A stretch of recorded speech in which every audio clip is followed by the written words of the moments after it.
নমস্কার বন্ধুরা, আমার চ্যানেলে আপনাদের সবাইকে স্বাগত। আজকে অসাধারণ একটা রেসিপি আপনাদের সঙ্গে শেয়ার করব। ফুটন্ত গরম দুধের মধ্যে অল্প একটু চিড়ে দিয়ে অসাধারণ রেসিপি। চলুন কিভাবে বানাচ্ছি দেখে নেওয়া যাক। এখানে ছোট বাটির প্রায় এক বাটি আমি চিড়ে নিয়েছি। এটা দেশি চিড়ে। বড় চামচের 1 চামচ দিয়ে দিচ্ছি গাওয়া ঘি। এই চিড়েটা আগে থেকে আমি খুব ভালোভাবে বেছে নিয়েছি। অল্প আঁচে এটাকে একটু ভেজে নেব।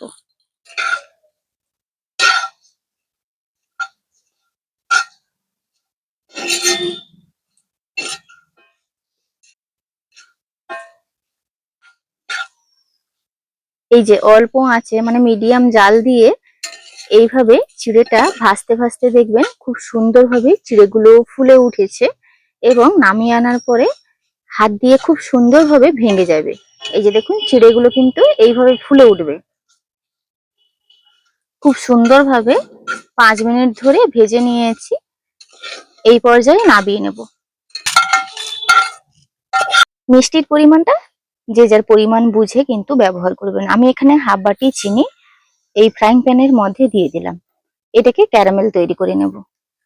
চিনিটাকে এইভাবে দিয়ে কয়েক সেকেন্ড ছেড়ে দেওয়ার পর দেখবেন ক্যারামেল হতে শুরু করেছে।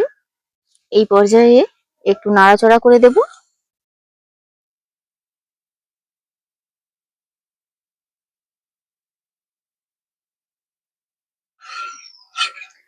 জালটাকে মিডিয়ামে রেখে এইভাবে ক্যারামেলটা তৈরি করে নিচ্ছি। এতে করে সুন্দর একটা কালার আসবে।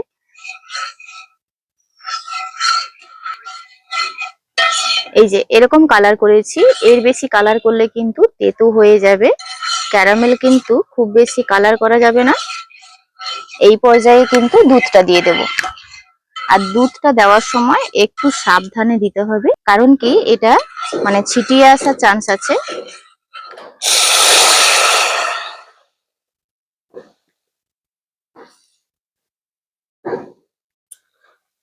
ক্যারামেল মনে হবে যেন জমাট বেঁধে গেছে। কিছুক্ষণ জাল দেওয়ার পর আপনা আপনি মিলিয়ে যাবে এইগুলো। এই যে প্রথমের দিকে এরকম জমাট বাঁধবে।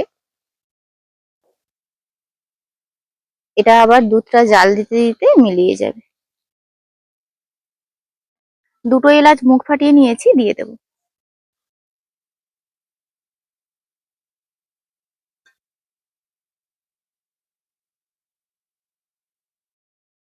দুধটা জাল দিয়ে ঘন করে নিয়েছি, অনেকটাই ঘন হয়ে গেছে। আর এই যে চিড়েটা ভেজে নিয়েছি, এটা আপনারা চাইলে কিন্তু মিক্সিতে দিয়ে গুঁড়ো করে নিতে পারেন, কিন্তু আমি এটা হাতে গুঁড়িয়ে নেব, কারণ কি এটা একটু দানাদার হবে। এইভাবে হাত দিয়ে একটু ভেঙে ভেঙে নিচ্ছি।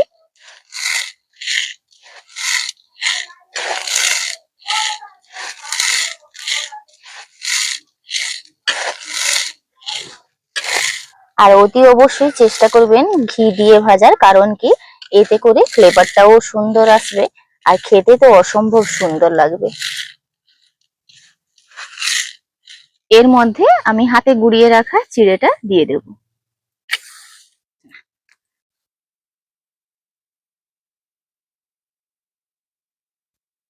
আর এইভাবে দুধের মধ্যে মিডিয়াম জাল দিয়ে কিন্তু জাল দিতে থাকবো।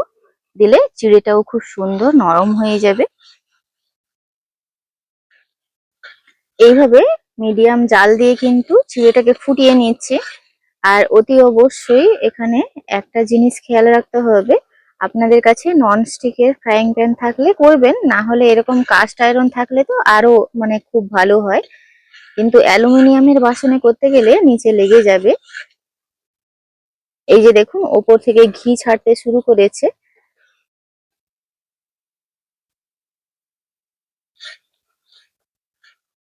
এইভাবে অনবরত নাড়াচাড়া করতে হবে। আর আপনারা কিন্তু চেষ্টা করবেন কাস্ট আয়রনের পাত্র থাকলে তাতে বানাতে, না হলে ননস্টিক থাকলে ননস্টিক বানাতে। আর আমার কাছে, আমি তো ননস্টিক এখন টোটালি ব্যবহার করি না। তাও আগে আগে একটাখানি ব্যবহার করেছি, এখন একদমই করি না। একটাই মাত্র অ্যালুমিনিয়ামের কড়াই আছে, ওটাকেও বাদ দিয়ে দেব, সবই কাস্ট আয়রন করে নেব। এইভাবে নাড়াচাড়া করতে হবে অনবরত, না হলে কিন্তু নিচে লাল হয়ে যাবে। আর দেখবেন এইভাবে নাড়াচাড়া করতে করতে আপনা আপনি ছেড়ে আসবে।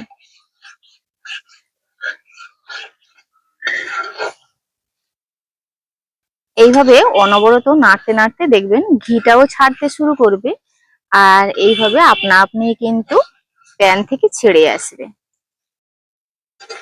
এই যে এটা এই পর্যায়ে কিন্তু একটা প্লেটে নামিয়ে নেব। প্যানটা নামিয়ে এনে এখানে কিছুক্ষণ নাড়াচাড়া করে নিয়েছি। আর এই প্যানগুলোতে অনেকক্ষণই কুকিং প্রসেসটা চলতে থাকে।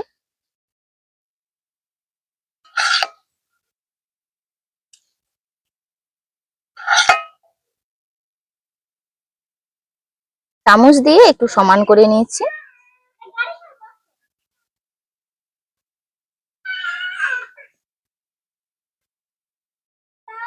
চামচ দিয়ে এইভাবে একটু সমান করে নিয়েছি।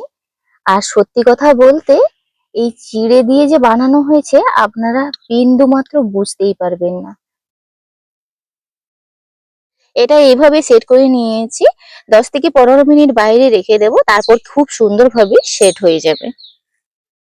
15 মিনিট বাইরে রেখে দিয়েছিলাম, এবার আপনাদেরকে একটু কেটে দেখাই।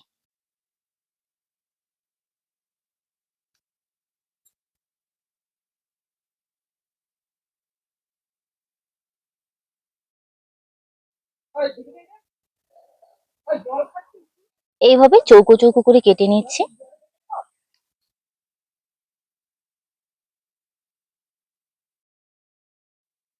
এই যে দেখুন কত সুন্দর হয়েছে, আপনারা বুঝতেই পারবেন না বিন্দু মাত্র যে এটা চিড়ে দিয়ে বানানো হয়েছে।